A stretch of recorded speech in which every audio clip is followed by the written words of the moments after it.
I came across this TikTok. Let's watch it, and then you can tell me what you think. It says, me, when I tell my clients dry begging is a form of emotional manipulation.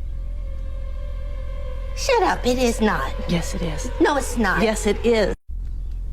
Okay, so what is your initial thought when you see it? When I tell my clients dry begging is a form of emotional manipulation. Now, dry begging, for those who don't know, I'll give you my definition and then we'll talk about the other definitions that the internet gives, which is about the same definition. But it's basically when you're around somebody and you're like, man, I wish I had money to go out tonight. Or, oh man, like those chips look pretty good. You know, I wish I had some chips right now. And you're basically asking for something without asking for something. Okay? Now, there is a layer to this. So my title for today's stream, the title I chose was, hold on, let me do this, is communication styles are deliberate, manipulative, and unintentional. So the question about this conversation is, are you being deliberate, so thoughtful about your language? Are you being manipulative? Or are you just speaking unintentionally? Like you're not even thinking about what you're saying, okay? Because I think that there are situations in which, one, women are trained under patriarchy to dry beg as a part of their communication style because asking for things directly is offensive. Two, you might be an autistic person that actually is just stating a fact. Oh man, I can't go out tonight. I don't have the money. They're not begging for money. They're not asking for a handout. They just literally don't have the money and they're just letting you know, okay? Or three, it might be manipulative. Like, ooh, watch, I'm going to get this girl to pay for stuff, or I'm going to get my friend to pay for stuff, or hey, are you going to eat that? It's like, okay. So again, when I look at people and I think about what is this person trying to communicate to me? I have to think about those things because I think on stream, I do this and you guys hear me sometimes. Like I was thinking about this about that back and forth I had with the chatter who was confused about like how much money I make. And then I've been watching a lot of Vanilla Mace be like, people think she's like a millionaire, but I think it's because people don't know how much money it takes to be a millionaire. Like they have no clue. Guys, Vanilla Mace makes a shit ton of money. She probably makes like $500,000 a year. She's not a millionaire unless she does something with that money after tax. That's probably $250,000 a year. Like it's a lot of money, but when people are like, she's obviously a millionaire and she's like, I'm not a millionaire. It's like, yeah, that's really believable because it's hard to realize how much money you need to make a month for it to actually be what it is. Like I remember when I was younger and Jessica Negri made like, I think she was making like 20K a month. And I was like, oh my gosh, she makes like $1 million a year because I was like 20K a month sounds crazy, but it's like 240,000 or something like that. It's like, it's not even $1 million. So when people don't understand the difference between 250,000 and $1 million, everything sounds like $1 million. Everything sounds like a millionaire, everything. And then is that millionaire net worth or millionaire liquid, right? So dry begging is the same thing. When we communicate, when we talk, okay, when we ask a question, yesterday I asked you a question on stream. I asked somebody like, oh, what do you mean by lizard brain? And a few of you in the chat gave me the definition of lizard brain. Like I didn't know the definition, but I'm not asking what the definition of lizard brain is. I'm saying, what does this person think about lizard brain? But that's not your fault. That's not the fault of anyone. No one's to blame, but everyone is responsible for, oh, what do you mean? When you're asking the question, what do you mean? And if you don't know, ask for clarification, which is why I asked that chatter for clarification. What do you mean by this? Because I wasn't sure, even though I could have assumed, right? So, okay, now let's move on. So just for the record, this woman is Dr. Tamaru. She apparently is a coach, but she's also a licensed therapist. So she does have like a coaching service and she does therapy. So just, take that with a grain of salt. But here's her detailed video about dry begging. I don't know who needs to hear this today, but dry begging is a form of emotional manipulation. And there's a good chance somebody's doing it to you right now. Dry begging is when someone does not ask for what they want directly. Instead, they make statements that are designed to make you feel guilty enough to offer it. They sigh loudly about how tired they are. They mention how hard things have been. They talk about what they cannot afford and what they're going through and what they wish they had. And then they wait. They wait for you to fill in a blank, to offer the money, the help, the energy that they never technically asked for. And when you do not, suddenly you're the bad guy. That's not vulnerability. That's strategy. There's a difference between someone genuinely sharing their struggles and someone performing their struggles specifically for your response. Real communication asks for what it needs. Dry begging, it creates an environment where you feel responsible for solving a problem that was never handed to you directly. It keeps you guessing, guilty, and giving, while the other person never has to be accountable for making a single request.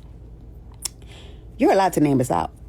You're allowed to notice it. You're allowed to say, stop dry begging, and you're allowed to absolutely not fill in the blanks. Those blanks that were left empty on purpose. Not every hint is an accident. You have to learn how to protect your energy accordingly, because dry beggars have no boundaries. Okay, now I will put this in a category again of 3 different kinds of people, because I do have, the moment she said this very specific person in my life came to mind.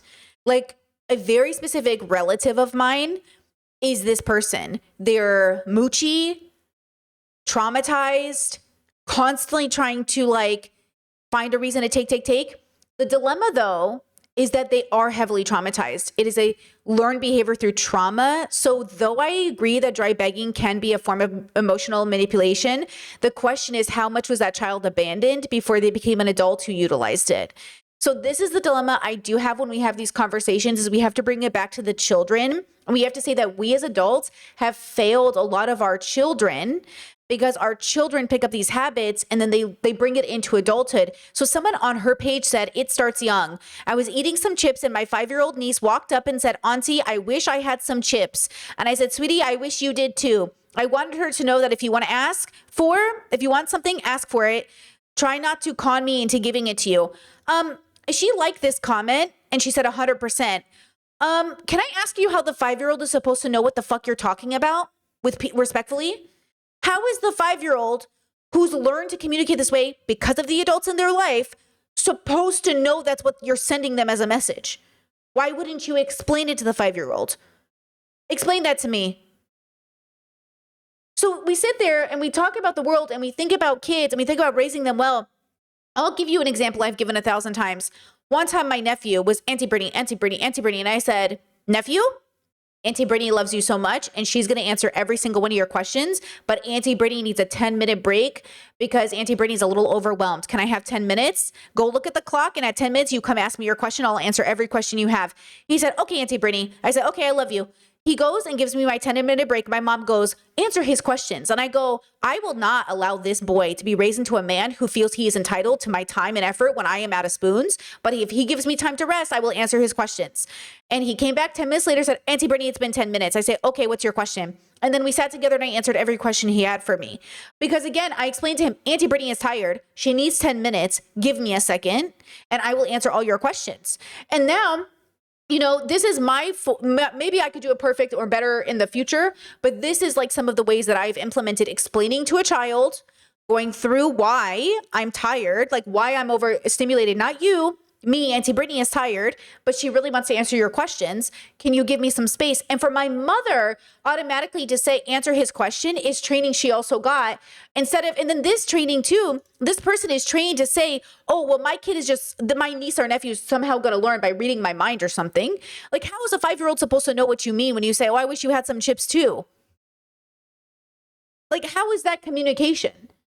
Do you know what I'm saying? So this is my frustration with the black and whiteness of this woman's TikTok of like dry begging is always emotional manipulation.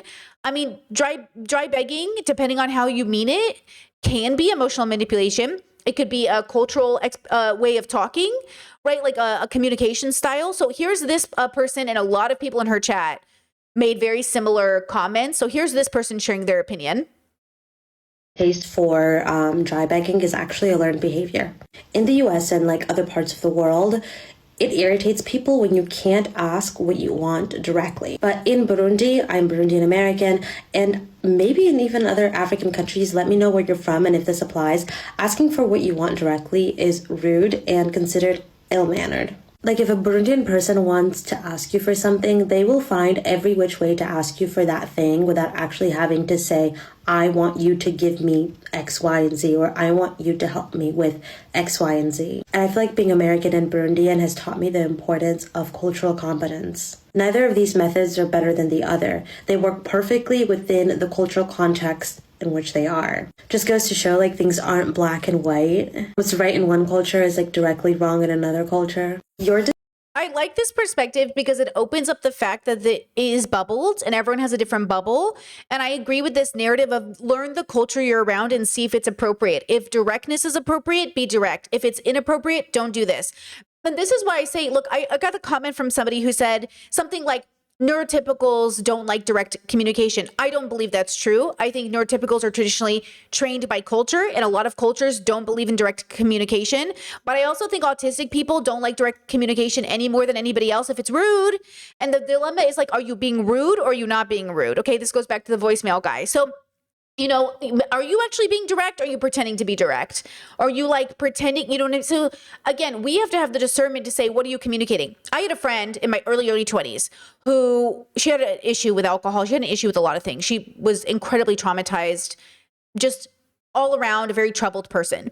And she would do this thing where we would go out to the bar, the gay bars, and we'd all order food or shots. She would always order shots. She had a drinking problem.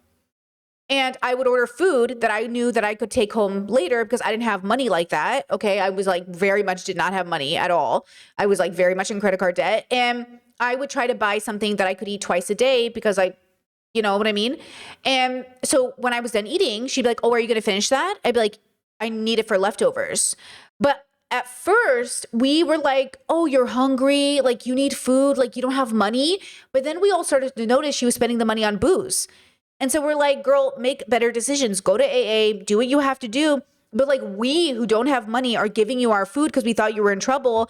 And though you are somewhat in trouble, we're also in trouble. And so the dilemma is like, we have to understand the differences between people. In my mind, she was being deliberate and strategic about waiting for everyone to finish and getting her alcohol first and then seeing if anybody had food. But she also was sick and had a problem. So both things can be true at once. And I think that that's the nuance we have to hold. So in the future, I would just say like, hey, look, I don't have extra money today, but if I do, I'll give it to you, which was always true. If I had extra food, I would give it to her, but I didn't always have that. And that's the problem that I think, have to learn and discern the difference. Because look, I'm never going to deny people food if I can afford to give it to them. Then even if they're being manipulative, like I'm always going to feed people. I think the dilemma was that at the expense of myself and the expense of the group, like we were giving her food thinking she was just down on her luck. And yeah, maybe that was true too, but she had a full-time job. She was working. She had her own apartment. She had a life. She just didn't want to go to AA. So it's a little complicated, and layered, right? So when we move through life, we have to think about these situations for what they are and think about it. So I don't like the black and whiteness of dry begging as emotional manipulation. I think sometimes it is and sometimes it's not. I also think that if children are doing it, we can talk about them outgrowing it. So here's this TikTok I want to show you. Dry begging is a thing that's really prominent with children, but you usually grow out of it at a certain age. But it's like, imagine you're eating Doritos in front of your friend's kid and they come up to you and they're like, oh my God, I love Doritos. You're just like, yeah. And they're like, my mom actually lets me eat Doritos. I don't even think they're spicy.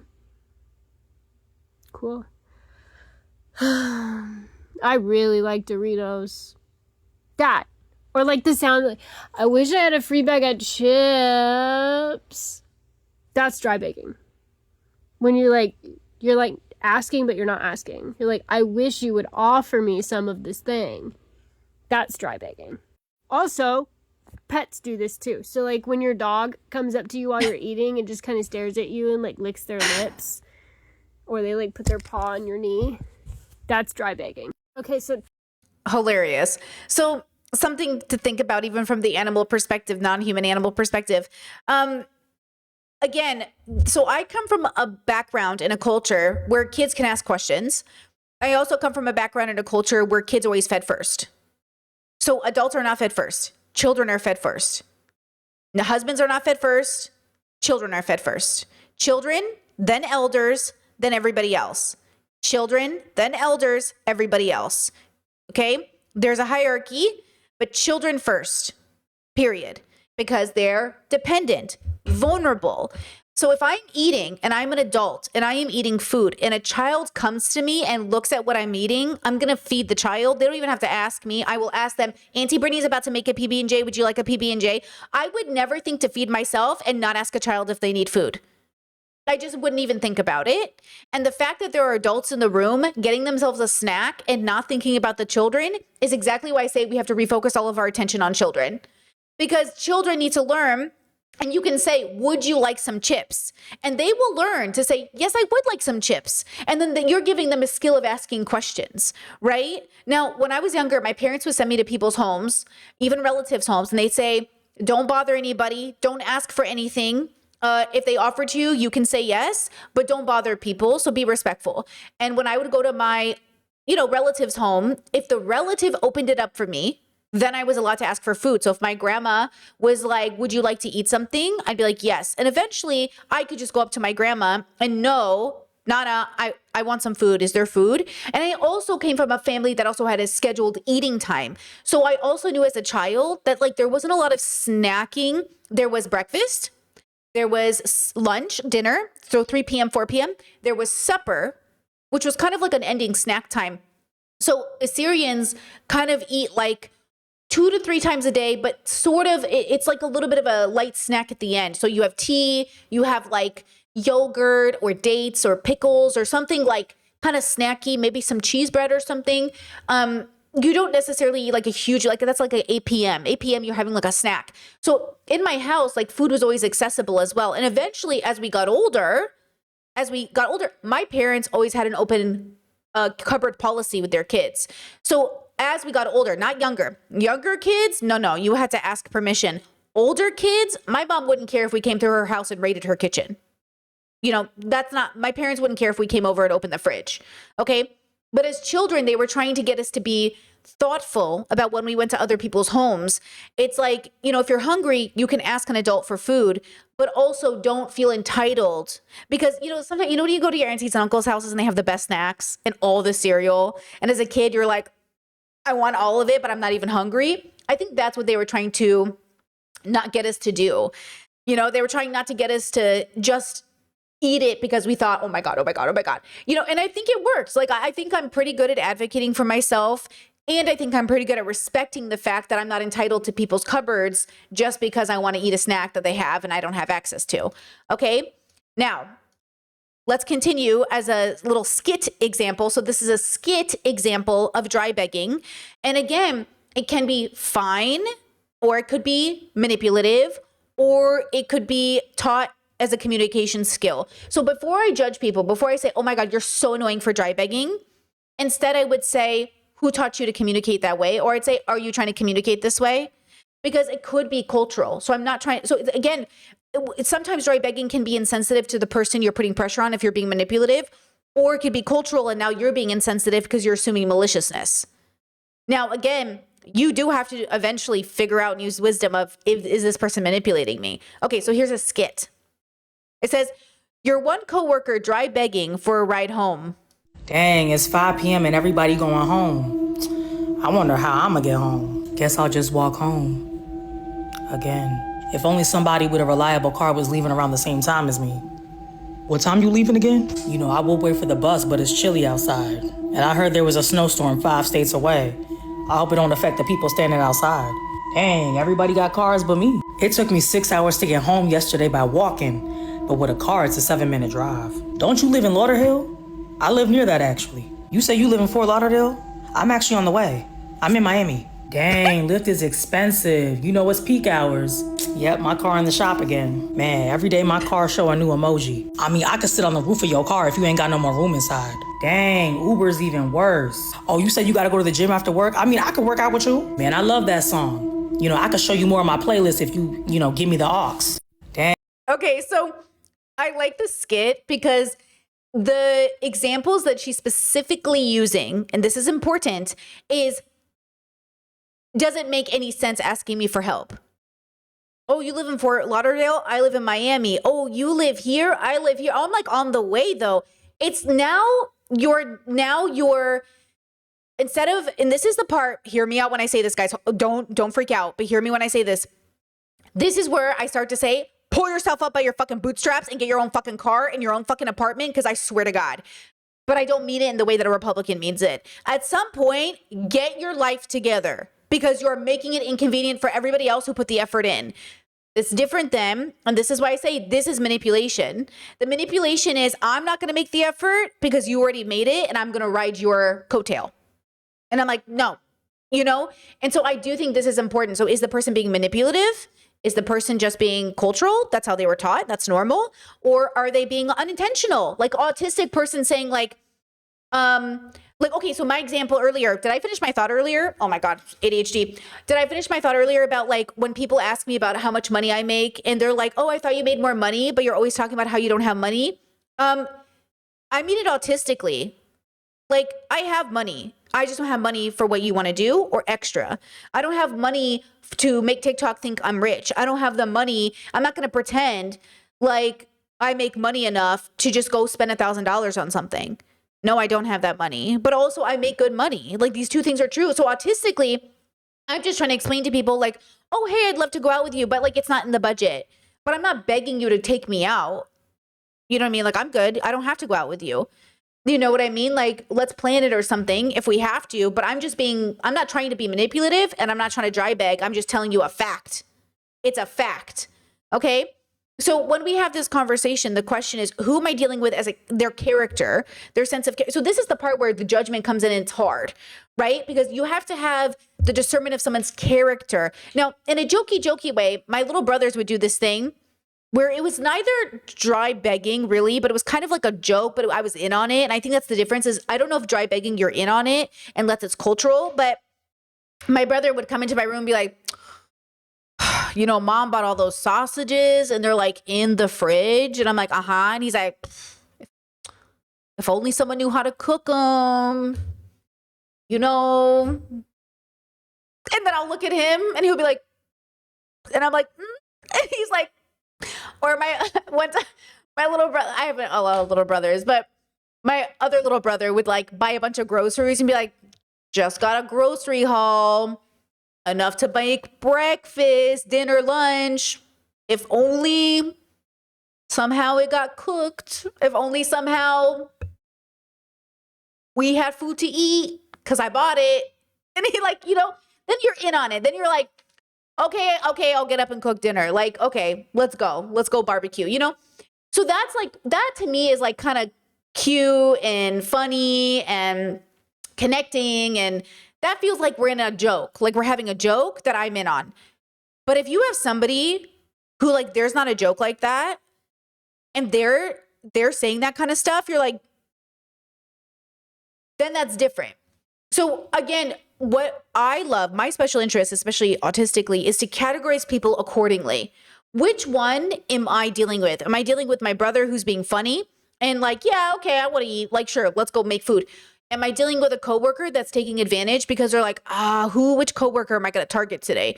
Am I dealing with a person who has like a lot of trauma and that's the way their parents raised them? Am I dealing with a woman who's raised under patriarchy, who is taught to sort of be like, you know, never ask directly for a man, like never ask directly for what you want. You got to kind of hint it. You know, am I dealing with, what am I dealing with? And the question is, what are we working on unlearning? Right? So it's interesting that on the therapist TikTok, somebody in her comment section was bragging about not explaining to a 5-year-old the proper way to ask questions. And then we sit there and wonder why kids don't know anything. Of course, your 25-year-old son doesn't know anything. You never sat him down and explained it. Of course, your daughters aren't deconstructing patriarchy fast enough. You never explained it. Of course, your sons are engaging in rape culture. You never explained it. And God forbid you did explain it. You taught them to do it this way. So again, depending on the culture, it can be safe. Depending on the person, it can be manipulative. Depending on the person, it can be unintentional. Okay? And that's why I think like we've got to always remember that every adult was a child and somewhere along the line, something went wrong. I think we have this idea that people just pop into existence as 45-year-old men who like hentai or something. You know what? No judgment. So we think men pop into existence at 45 and just like end up, I don't know, XYZ. You know what I mean? It's like, no, something happened. You know what I mean? We got to talk about it. How did we get here? Look, I like a little, okay, listen, no judgment. You know, depends on the hentai. Depends on the hentai. You know what I mean? Depends on the hentai, okay? But like the point is like, that didn't just happen. Okay, nothing just happened, okay? No, listen, okay? I have a reoccurring fantasy of a witchy plant lady who, pins me up against the wall. So I'm not judging anybody, okay? Not judging. Listen. But when we have these conversations, okay, we have to think about, what am I dealing with? Where do they come from? And how much emotional labor am I about to put in to figure it out?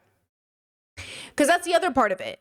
It's like, how much work are you doing to figure out somebody else's, and they haven't even done the work themselves? Now, I'm going to bring back one of our faves, Tyler Catastrophe, because one of the things I keep getting comments on that Tyler Catastrophe video that I'm not going to answer, but people who think I'm literally making fun of Tyler for being Tyler, instead of understanding that like he is manipulating you, whether he knows it or not, Tyler is manipulating. And so there's a whole series called Tyler Dry Bags, and I didn't know this. And I was like, oh, so look at this. Oops, I liked it. I do hate rich people. Of the days that I really do hate rich people. I've been working since I was 12. I've been employed since I was 12, and not by my parents. I've been paying bills since I was 15, and I've never had the opportunity to save money for myself. I'm not even sure if I've ever gone a full year without employment, even when I was hit by a car and should not have been working, and now... Which is interesting, because Tyler's whole thing is that they're unemployed. He literally says he's unemployed. So which one is it? Have you always been employed, or do you not have money? How do you not have money, but you're also unemployed, but you're also employed? Which one is it? And is it your $800 chokers you're making money off of? Because are you also paying the IRS their fee? And are you also like doing your paperwork? We'll never know a day without pain again. So these random ass people will never have to work a day in their lives and still could buy the moon. But I'm stuck here knowing that $5,000 would fix every problem in my life. See, so you're not employed. Because like, you can be employed. Listen, I'm making a very specific argument. Okay. So being like self-employed is not actually having a job, because you can be self-employed and never make a dollar. You're not self-employed. You're living with a dream state. I think Tyler lives in a dream state. And that's what I'm saying is the difference. Like I hate when you meet a man who's like, oh yeah, I'm self-employed, and they live with their mother. You're not self-employed. You live with your mother because you can't bring in money. Like, you're not self-employed. I'm self-employed. Okay. And this is what I'm saying. Like, are you self-employed to make yourself sound better on your resume? Or are you just sitting on your mother's couch dreaming? Which, by the way, Tyler lives with his mother. That's what I'm saying. Allegedly, Tyler lived with his mother. Okay. So you're not self-employed. You live with your mother and you do arts and crafts in a basement because you can't get a real job. Like, and that's not your fault if you weren't dry begging.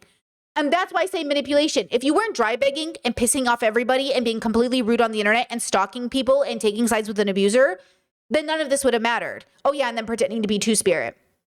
Okay, so like, life right now, but that's still more money than I've ever been able to see. This is what Sheer 7 means when she says don't date a brokey. Listen, sprinkle. Listen, even Sheer 7 says don't dry beg because it's annoying. But like, no, I'm not even gonna finish Sheer like that. You know that. But her countering patriarchy but trying to win it is not the thing. But I think that that's the point. Is like even Shira says don't dry beg because it's fucking annoying. Oh, I'm a complainer and my life is so awful and everything bad keeps happening to me. It's like everything's bad's happening to everybody. You know, everybody's suffering. Everybody has to work. Everybody has 2 jobs. No one can afford anything. So you're not special. You know, you acting like I can't pay my bills, girl, who can? So when you sit there and say, oh, I can't pay my bills, when you literally live for free in your mother's house, when people don't even have that option, you know what I'm saying? Okay. At one time. What the hell, man? Shit sucks. So funny how $5,000 would change my life right now. And somebody's out there spending that on like a purse. Okay, I think that's Tyler doing like a voiceover on that last one. Sounds like AI. So this idea too, like $5,000 would change my life, but someone's spending it on a purse. Listen, we can talk about why it's maybe unethical to spend $5,000 on a purse. 100% a different conversation. I would be on board for it. But Tyler saying $5,000 would change my life is sort of a lie. Because $5,000 in the hands of a dry beggar is not going to change anybody's life because they're not going to spend it correctly. That's the dilemma. $5,000 in the right hands, absolutely a life-changing experience. Absolutely. $5,000 life-changing for a lot of people. For Tyler Catastrophe, highly doubt that. For my cousin that I'm thinking of, highly doubt that. For a lot of people I know that I'm thinking of, not going to matter. It would matter if you gave them $100,000. It's not going to be life-changing money because they're not going to change their life with it. Life-changing money is only life-changing if you change your life with it. But if you don't change your life with it, somebody just gave you money and you didn't do anything with it. Okay? So again, when we talk about like which category do you fall into, you have to think about this. Okay? You have to think about like, what is this money? What is this thing I'm doing? How am I, not this money, sorry. What is this thing I'm communicating? Am I just sharing? Or, am I asking for something? Am I hoping somebody like takes pity on me and gives me money? Am I hoping this, like, the other day on stream, how I talked about Indiana and you guys were so sweet. You said, could we start like a GoFundMe or can we give you money? Guys, that is so nice of you. And I absolutely could take advantage of you and say, guys, I really need money for my cat. Could you always please give me $5,000 for Indiana? Guys, I don't need $5,000 for Indiana. We can cover it. It's also not going to be $5,000. But do you know how many people are absolutely taking advantage of you right now with exactly that? A ton. A ton. Absolutely a ton of people are raising money that they don't need because they're scammers. And that doesn't mean that there aren't real people who need help, real people who need, resources. And that's why Tyler rubbed people the wrong way because Tyler, first of all, raised that money. It was like $22K. But people were like, do you need this money or are you going to use this money for something else? Listen, I have raised money on the internet for my needs before, and it was a life-changing experience. This is proof of it. I did change my life with the money that people have given me. So if you've ever given me money in the past, like donation, not through Patreon or something, because that's work. If you've just given me money, it absolutely changed my life. Literally look at my life. I did it. Thank you. Most people are not going to do that though, unless they have the character to do it. So the message is not to not donate. The message is to make sure you're donating to somebody that this will benefit. And the question is, who's that going to be? Probably not the manipulative dry beggar, right? But definitely a person who needs help, which is different. So a person who needs help and doesn't know how to ask for it isn't always dry begging. Sometimes they're insecure, or sometimes they don't know how to be vulnerable, or sometimes they're embarrassed. So that's the other side of this too. Not everyone's dry begging. Some people are just like mortified. Some people like, I'll suffer alone, right? So there's that part of it. Okay. Okay, let's see. Any comments before we go on to the next TikTok about this? Let me see. Dry begging also feels like potentially a clarion call to abusers. What's a clarion call? Who are basically being told if they offer money, they can trap someone and make them dependent. Ooh, well, that's the other thing that I think plays into this is I think like that's the part of the manipulation that maybe this therapist was kind of getting to is like with the wrong dynamic. This person can take advantage of you. I mean, think about scammers. Think about scammers who are constantly saying they're in a bad place. They've been in a bad place for 10 whole years and they constantly need money. They're always raising funds. It's like there is this whole like, you shouldn't, you have to have, let's say clarion call is like a signal. Oh, like a signal. Okay. I think the fear we have is that people are taking advantage of us. And the reality is like some people will do this. And this is where I recommend radical acceptance again to come in and say, I radically accept that people will take advantage of me. I will do my best to discern ahead of time before this happens and accept that if I'm taken advantage of, that's on their character, not mine. Because who am I to feel bad that I got taken advantage of when I thought I was doing the right thing? And I'll just do my best to avoid it. But like, it is what it is. Like sometimes people will take advantage of you. Like, okay, right? So there's, that kind of thing, right?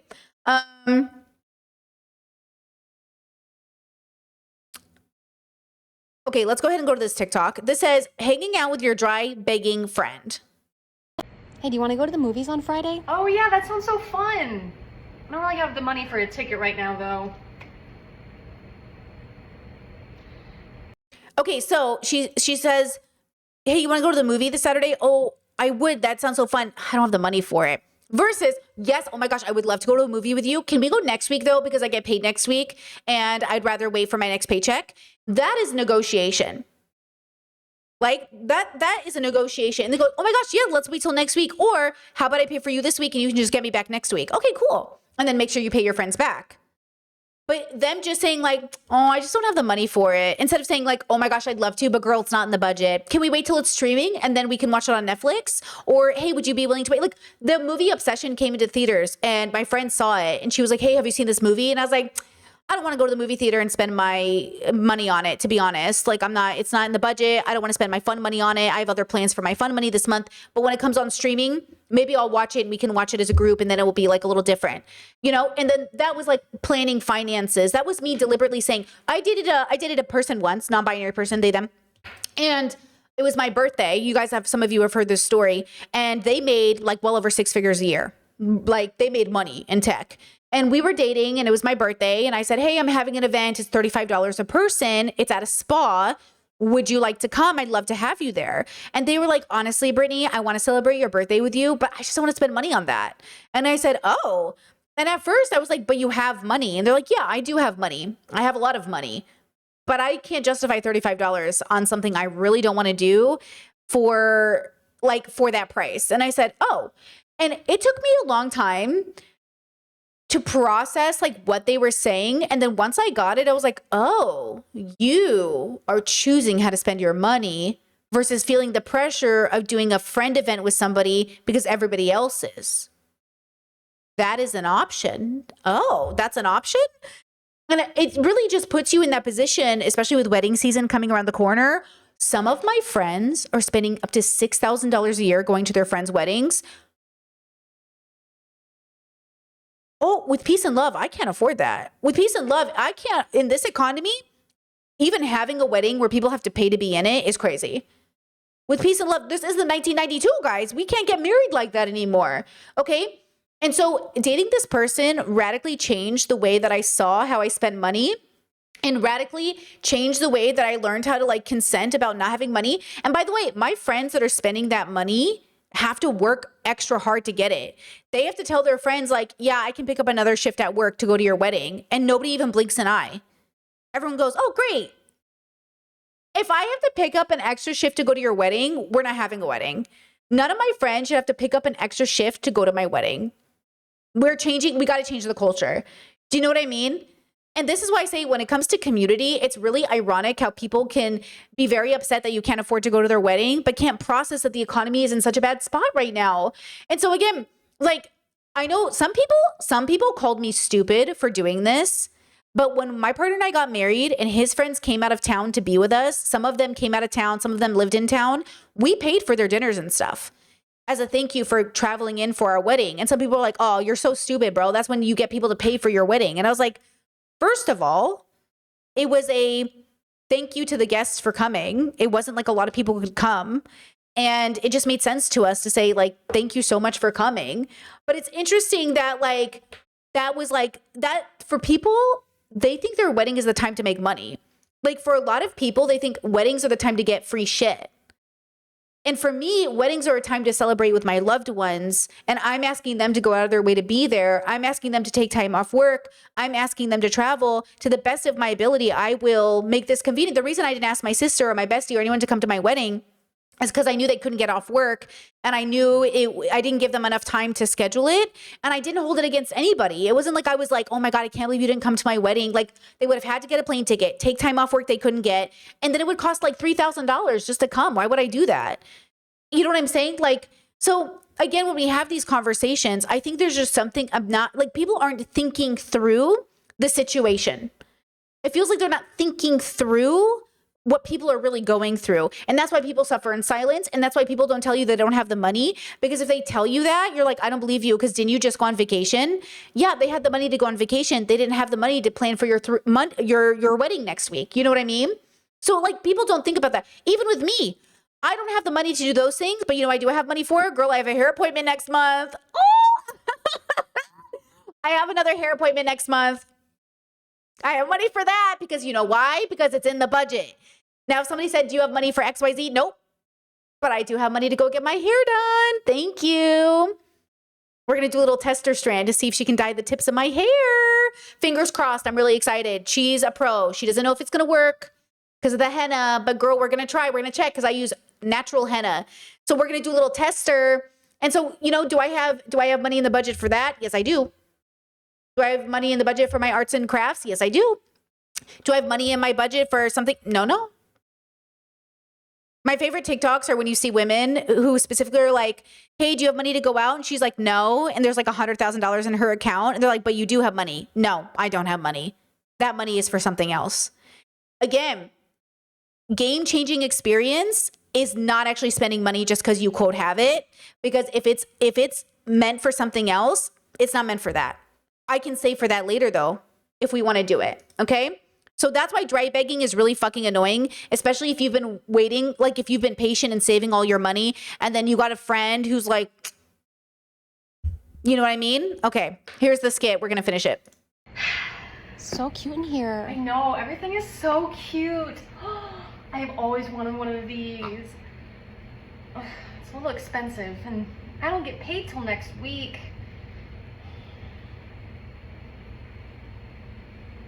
So then this skit is a little different. She goes, oh, I really want this. I've never had it. It's really expensive, but I don't get paid till next week. Okay. Because I had a friend. Okay, so I've been at different stages of my life. The friend with the most money who would always pay for everyone's dinner, would always pick everybody up in my car. I would spend my gas on everybody. Okay, I used to be that friend. Then I became the friend that had like wealthier friends or like making over six-figure friends. And then all of a sudden I was the friend that makes the least amount of money. Okay. If I was with my friends who made more money than me, like 150 to 250,000 a year, and we were out somewhere and I'd be like, I get paid next week. Would you be able to spot me? I'll pay you back. They would know I was good for it and they would do that. But never would I make, like if people, this is how my parents taught me. If people offer to buy something for you, you always say no. Oh my God, no, please. Like, I love it, but I don't need it. It is not a need. It is okay. And if someone says, no, but seriously, like, let me get it for you as a gift, 100%, no strings attached. You don't have to pay me back. That's a gift. And I will accept a gift. My parents taught me how to gracefully accept a gift. But the entitlement is a no. I will never feel entitled to you buying me something. And that includes a birthday gift or a Christmas gift or anything, let alone if we're out shopping and you see I like something, but I'm like, oof, out of my budget, girl. And then you go, oh, let me buy it for you. Of course, I would initially say, oh my God, no, that's so stupid. No, if somebody wants to do it at the goodness of their heart, because, I do this for people. Sometimes I buy stuff from people because I genuinely want to do it from the goodness of my heart. I really want them to have it. But I also don't want to feel like the entitlement is, like, you're going to buy that for me? Like, of course you are. Now, of course, and this is the part that's a little bit different. If I'm out with my father,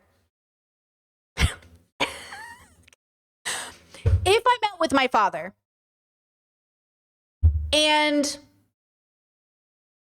you know what I'm saying? And he's with me and I go, this is a really nice jacket. Dad, do I not look good in this jacket? He's like, yeah, Betsy, you look good in that jacket. I'm like, wouldn't you want to have a daughter that looks this good in a jacket? My dad's like, okay, I'll buy you the jacket. I'm like, well, I mean, that's my dad. You know what I mean? Your dad buying you it, that's different. If my dad and I are driving down the street, I'm like, Dad, that sushi restaurant has great reviews. And my dad's like, gotta go check it out. You know what I mean? Like, that's different. Because that's the dynamic, that's the connection, but if he's like, no, I'm not buying you that jacket, I'm like, fine, you're lucky I'm old and I can afford my own jacket. You know what I mean? Like, then it's like, whatever. If my dad was struggling with money or something, but you know what I mean? But if I knew my dad had the money and I was like, plus I know my dad likes to buy me stuff. That's why I wear this watch all the time. I didn't ask for it. My dad bought it for me, but I wear this with pride. I've worn it for the last 7 years. Thanks, Dad. Love you, Okay, going back to the skit. Hopefully it'll be here still when I can afford it. Yeah, hopefully we'll still be here when I get back. It's like, okay, bro. Are you going to Sarah's party? Oh yeah, I heard about that. I really want to go, but I just can't find anyone to give me a ride anywhere. Why don't you just go watch it by yourself and then you tell me how the movie is and it'll be like I was with you. Okay, so again, dry begging manipulative, dry begging cultural, or dry begging unintentional? I would say manipulative, but manipulative because of training, expectation, where they give it another option.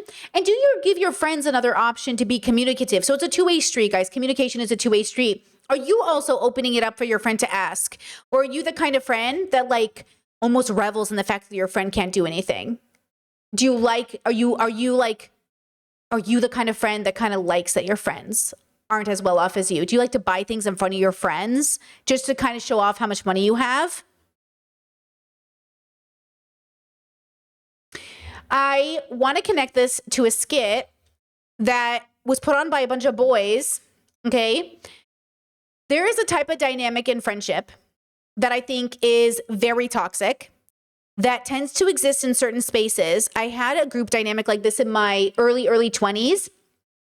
And there was this guy who was like so main character and so toxic later on. Like it was so obvious years later that all of us were like, oh my God, he was so toxic. But we ate it up like Barney Stinson status, okay? We just ate him up. Like he's the life of the party. Oh my God, when he's over, if he changes plans, we're going to follow him. Like he just had that energy where like the charisma and people just wanted to follow him. And it was like really fun at the beginning until it got really fucking weird. So there's this skit when your friend joins a group with a group leader. And I think this plays into dry begging, communication, manipulation. Like, is this person really loved by the group or is this person controlling the group? Because I have a relative, God bless her, who's kind of wants to be the main character, the manipulator, the dry beggar, who like utilizes this as a manipulation tactic. Like office dynamics, like abusive positions, like gets into positions of power to abuse people. And I'm like, you know what I mean? But here's the thing. If you look at their life, severely neglected. Like guys, I'm talking about a type of neglect that I am so privileged that I am like light years away from it. I can't even explain to you the amount of privilege it is to even have the stability to be healthy. So when we talked about yesterday being a product of your environment and being an animal on the planet, you have to have a deeper relationship with your biological experience. Yes, I do think some people, regardless of how severely they've been abused, can be the nicest, sweetest, most caring, most loving people. I think that is probably a biological predisposition that you were born with. I do think some of us are not born with it and they need the tools to like not go in that direction. And that's where we do preventative care, because we don't raise good children because it guarantees good outcomes. We do it to bring down the probability of a bad one. So I do think that had my relative been raised in a different environment, there would have been a probability of her becoming a very different person.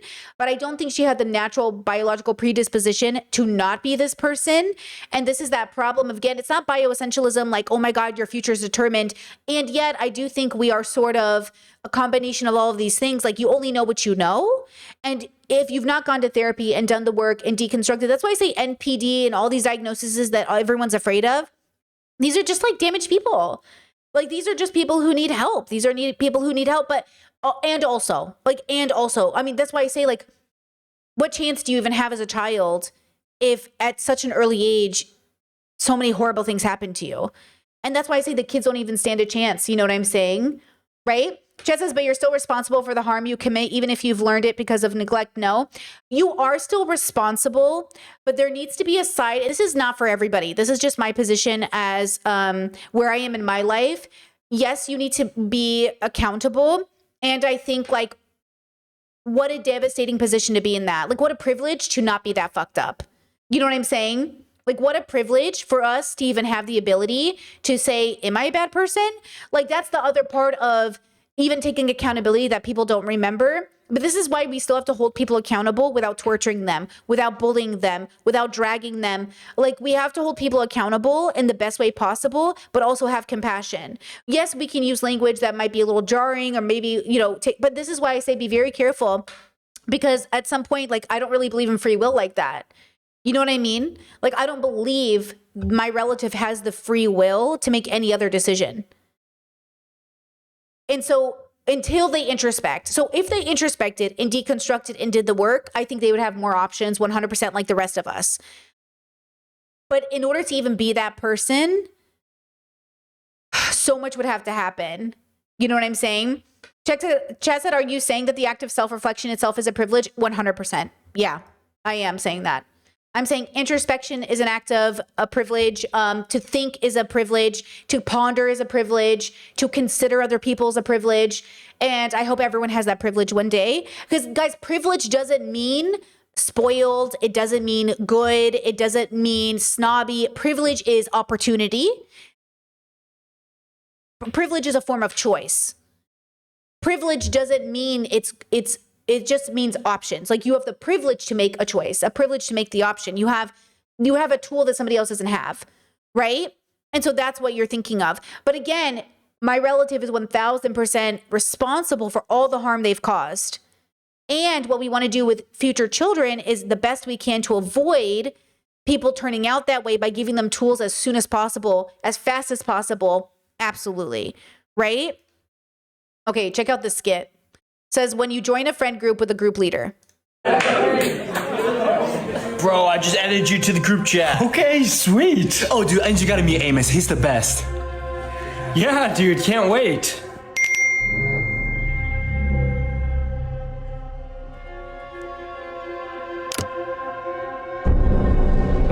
We literally just ate.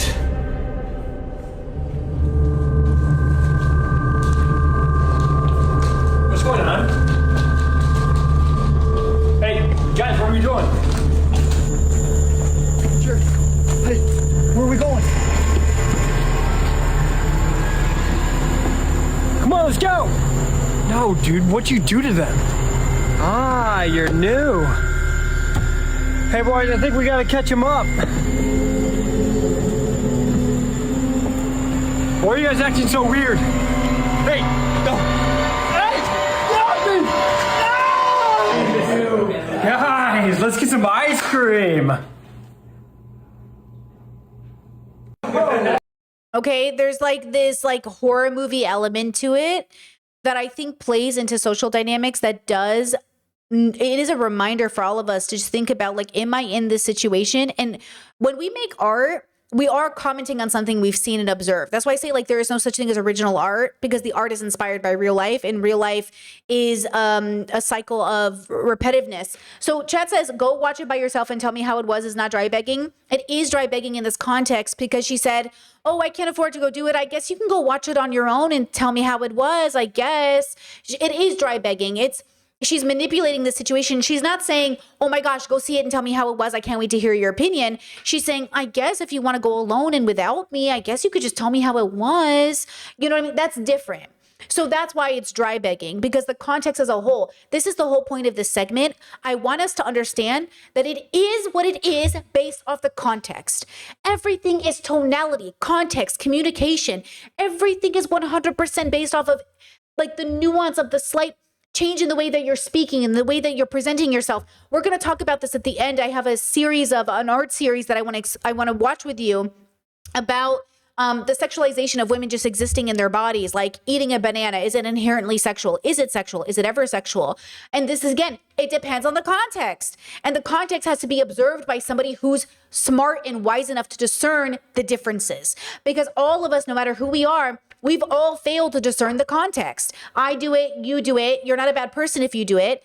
But imagine, imagine conservatives who don't go to the beach because people wear bikinis because they think bikinis are always sexual. Sometimes bikinis are sexual. Sometimes they're not sexual. Sometimes it's not the bikini that's sexual. It's the person wearing the bikini. It's like, sometimes this guy is flirting with you. Sometimes he's not flirting with you. Sometimes asking for someone's number is a date. Sometimes it's not a date. And so again, it depends. That's why we want to train people, raise them to say, in this social context, it's appropriate to ask details. Example, can I have your number? Oh, what do you need my number for?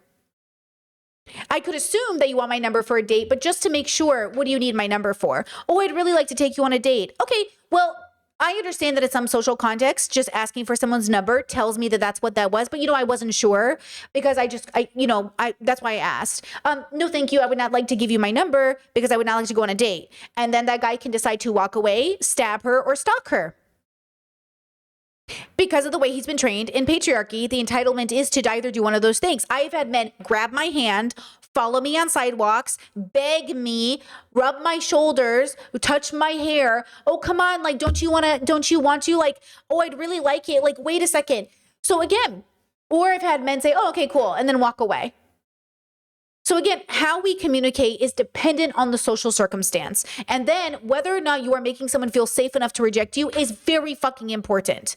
Okay? Because again, we talk about that stereotype. It's really reductive, but like men are afraid of rejection and women are afraid of being raped. Okay. Or killed, right?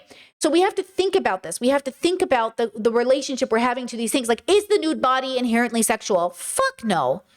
But it is contextually, depending on the situation, right? It just depends on the situation. So now this plays into the second half of this conversation, which I think is really important and overlaps with the voicemail guy, and overlaps with Graham Plattner, and overlaps with generational differences, and also our ability to make observations and whether or not it's good analysis or poor analysis.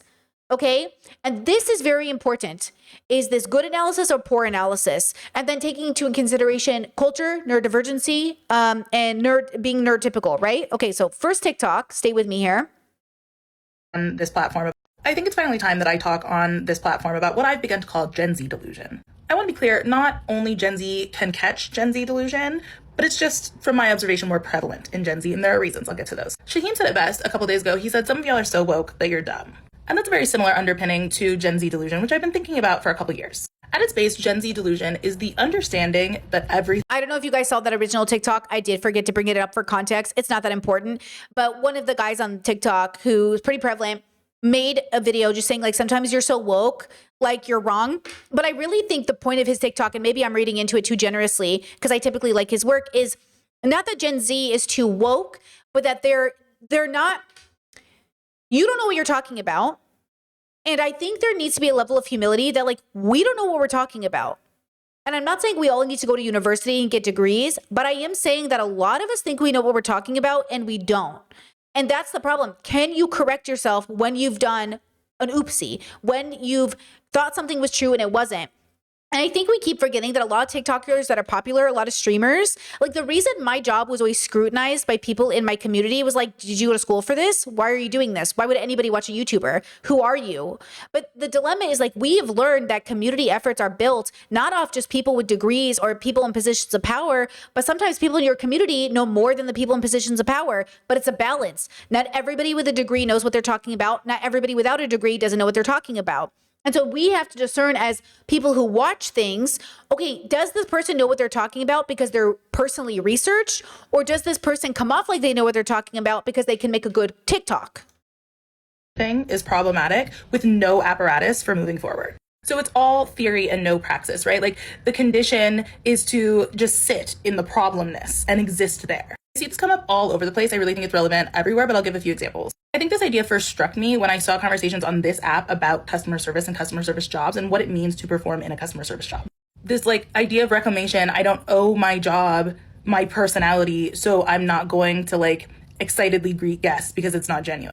Underneath that is the idea that capitalism is a destructive force that exacts too much and takes too much from the people it benefits the least. I get it. I'm with you all the way. The practical application then being, I'm not going to, like, say hello to people is nuts. Or I recently made a series about Black overrepresentation in World Cup teams. And my comments were flooded with people being like, well, they're not Black in the same way that Black Americans are Black. You can't apply the same logic because the context is different. The context isn't so different that they're not Black. What are you talking about? Of course it's different history and different culture. I would never argue that things are the same everywhere. What's your argument? Is your argument that when I show you this photo of the French national team, you don't see anything that looks racially interesting? Nothing visually is happening at all? Is that your argument? There's a lot of this Gen Z delusion with race, obviously, like the conversations about whether or not biracial people are Black. That's filled with Gen Z delusion. I saw a woman here go very viral defending Graham Plattner and being like, I really think Gen Z delusion, though it's a fun coined term, and we're going to talk a lot about this today, is like, when we make analysis, are we making good analysis? The question is it catchy or is it good analysis? Because Gen Z delusion, I think, just means like, you're not well researched enough. You are not actually a master of your craft. You don't know what you're talking about. But I that's why they said, or she said, I don't know her pronouns, that like, it's not about actual generations, but that's the problem with making analysis. Why did we dub it something? And this is the communication problem I even have, where people are like, oh, Brittany, don't call it the levels because people think it's a hierarchy. Yeah, but you guys think astrology is a hierarchy because you have signs you don't like, and that's not technically a hierarchy, right? Like, oh, I'm never going to date a Capricorn. And it's like, why? So human beings are stupid, which we talked about yesterday. The word "you stupid," is it ableist? Is it not ableist? We need to find a word that says it, but we are ignorant. But see, ignorant has ties to white supremacy. We are ill-informed in a way that is so severe, I need to find a word that conveys it to you. This is very important. This isn't a joke. Like, you have to either radically accept, which I do recommend you do, that the world is literally as bad as it is, and we can do something about it. But the world is the way it is because we are the way that we are. Our inability to have the discussion, the inability to like actually not double down is a part of the problem. Okay? So this is what we're going to talk about today. But like, I've done it too. I'm so embarrassed by it, I won't even tell you. But in the past, I have done things that I thought were so provocative and amazing and art and just like, whoa. And I was like, and now I look back on them and I'm like, ew, I didn't have the wisdom to really do something as like stands the test of time as I thought I did. But that's the question. That's the thing that we have to process, okay? Had I been raped, I would still vote for my... Oh, hold on. You got to hear this in context. Women here go very viral defending race, obviously, like the conversations about whether or not biracial people are Black, that's filled with Gen Z delusion. I saw a woman here go very viral defending Graham Plattner and being like, theoretically, had I been raped, I would still vote for my rapist if it furthered a political cause. What are you talking about? Pause. We're going to deep dive into that because I found the TikTok and I'm confused because that's not what she said, but it does sound like that's what she sounds like she said. Now, calling someone Gen Z is similar to calling someone boomer. Sometimes I'll call people a boomer and people are like, that's not even a boomer. That's like someone that like 22 is not a boomer. But I feel like boomer means two things, either literally boomer generation or somebody who's like not keeping up, boomer.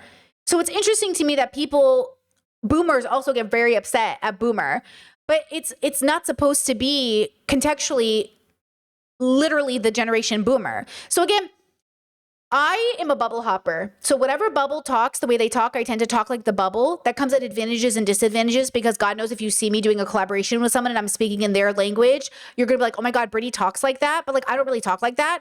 And that's the thing, being autistic, I talk however everybody else is talking most of the time.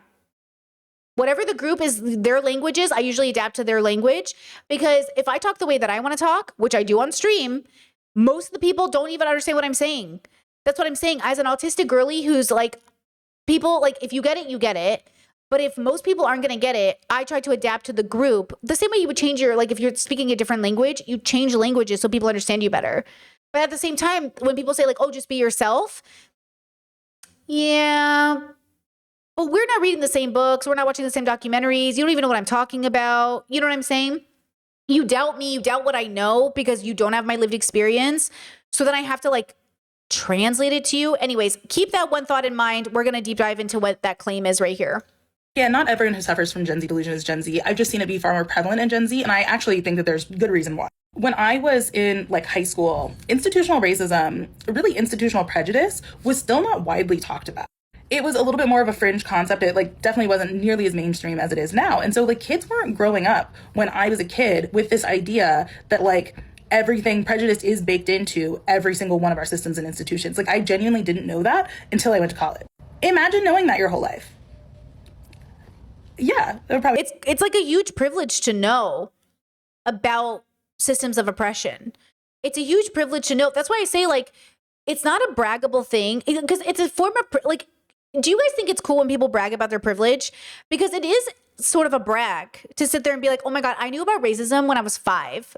Okay, good for you, I guess. Like, or like, oh, I knew about like capitalism when I was 10. Okay. Like, good. I'm glad. But like, people don't know, right? And the worst part is like, most of the world, right, is going to be marginalized people or oppressed people, and they don't know either. So the question is like, we need to get to the point where, yes, we can, make a comment, feel, maybe have a chip on our shoulder. I get it. We've all been there. We're like, oh, how good for you that you don't have to know this. But the truth is like, nobody has to know anything, right? All of civilization was built off the thought that God existed and we got here anyways, right? Like the whole world like has a history of rape and pillaging and we're still here. So we don't really have to know anything anyways. Like this idea that we have to know stuff to make the world happen, not really. That's why most people will live in ignorance until they die because you don't have to know anything to have a good life. You actually can have a perfectly decent life without ever having to know what's happening anywhere in the world, period. That's why when people say everything is political, your life is impacted by politics, people don't materially have to know that to figure it out. They don't have to know how gravity works to like have a relationship in their life. They don't have to know how things work. They don't have to know how their houses get heated or how AC units work. They don't have to know how their water gets into their toilets or their toilets flush to have a perfectly decent life. They don't have to know how their car runs to figure out anything. And so this idea that like, oh, like, you know, it's a privilege not to know. It's like, it's a privilege to exist. It's a privilege to know. It's a privilege to live old. It's a privilege to do a lot of things. Like, what a privilege to get old. Okay. And so, like, again, we have to be very careful that when we say it's a privilege, we're making an observation, not really a judgment. Maybe a judgment of your ignorance because of your privilege, but not a judgment that you are privileged, but maybe a judgment on how you got privileged. Mess me up. When I encounter it in the wild, I often am just left with the desire to ask people who are positing these things, like, okay, then what? Because that's what's missing, right? Like, that's the missing piece that makes it a delusion is, then what? What are you going to do? What are we going to do? What's the plan? I'm prepared spiritually for getting dragged for this one. Okay, so now, Jess says, but the people who know stuff will take advantage of those living in ignorance. Oh, but the people in ignorance will take advantage of you too. Half the people in my life that I think are so ignorant, they're more than capable of taking advantage of you. Ignorant people take advantage of people every day. We just talked about dry begging, right? What's more ignorant than dry begging? What's more ignorant than like sitting here and not going to therapy and not doing the work and not challenging your childhood trauma? Like people who don't go to therapy scam people every day. I would say they're ignorant. People who are racist are ignorant. They're horrible people. So again, when we have these conversations, I agree, but I don't think it's one or the other. I don't think like, oh, if you're manipulated by the most like amazing thought. Like that's why I say not all conservatives are these great, amazing thinkers. Some of them are smart, but some of them are also just ignorant. Some of them are just like in la la land, like the rest of us. So like when we have these conversations, it depends on the circumstance. Everything gets down to the individual's context of why.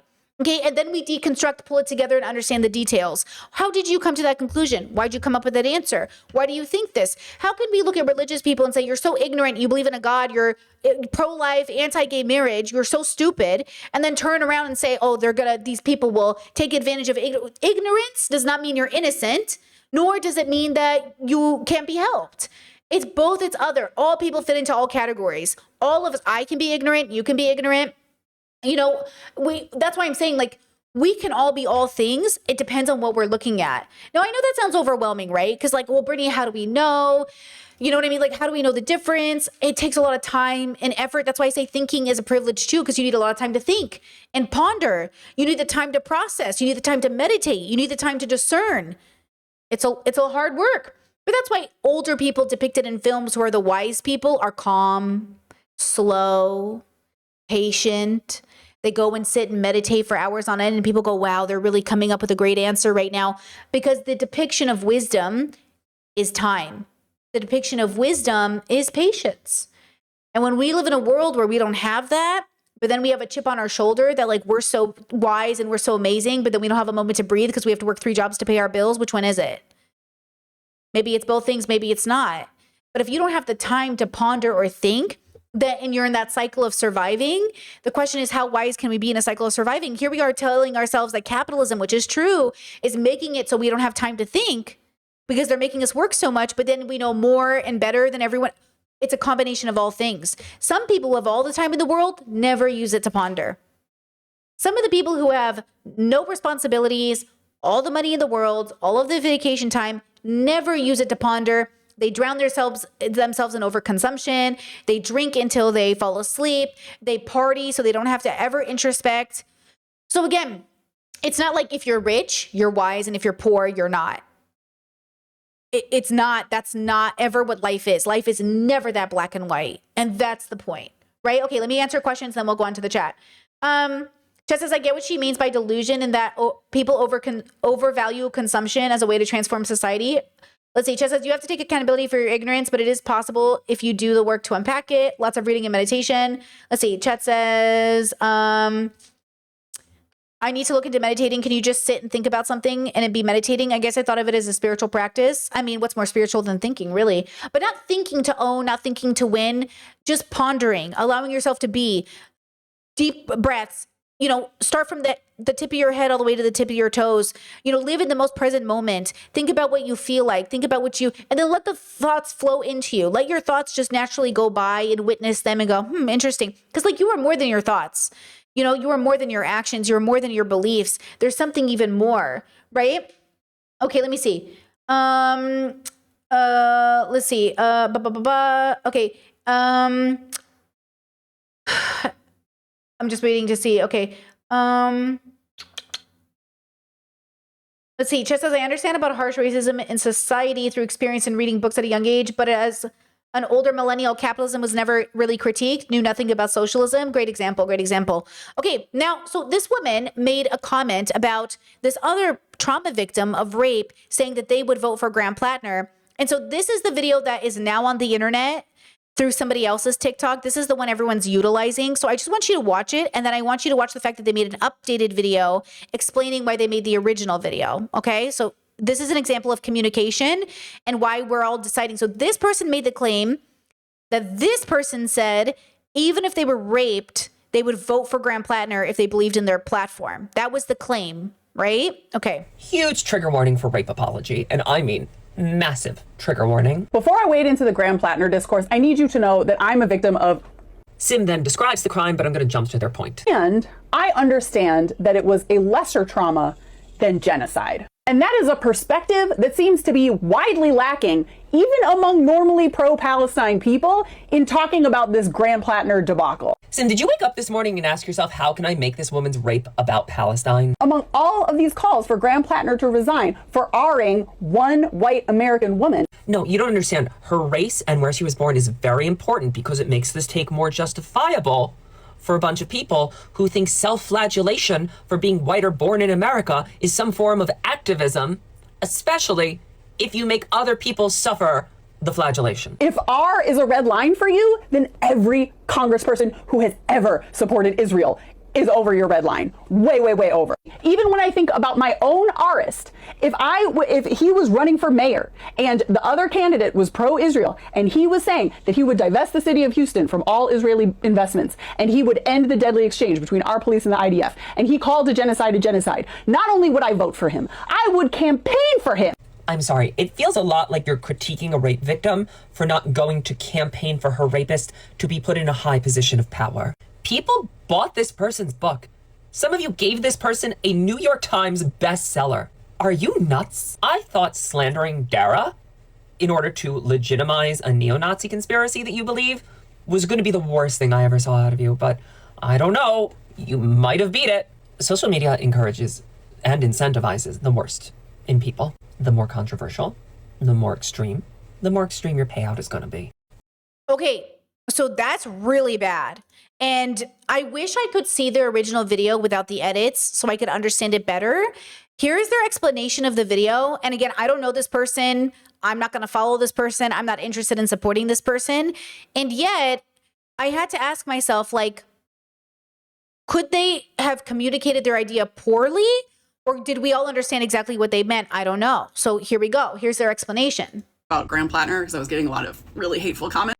I decided to take down the video I made about Graham Plattner because I was getting a lot of really hateful comments on it, and a lot of people were either willfully misunderstanding it, watching it in bad faith, or not watching to the end and seeing that it was not, in fact, an endorsement of Graham Plattner or me trying to defend him or say that we need to keep him around. When I said, if SA is a red line for you for politicians, then every single sitting Democratic candidate who has supported Israel in the past should be called upon to resign because they are funding the IDF, which is a serial SA machine of all of their 10,000 Palestinian prisoners. A lot of people didn't realize I'm serious. A lot of people assumed, wow, holding all those Democrats accountable is so impossible. Sim must be saying that we just need to let SA slide. But no, I'm saying we need to recognize the bureaucratic evil of Democrats who fund an army of SAing of 10,000 Palestinian prisoners. And we need to see that evil as weighty as it is, as 10,000 acts of SA, as incredibly urgent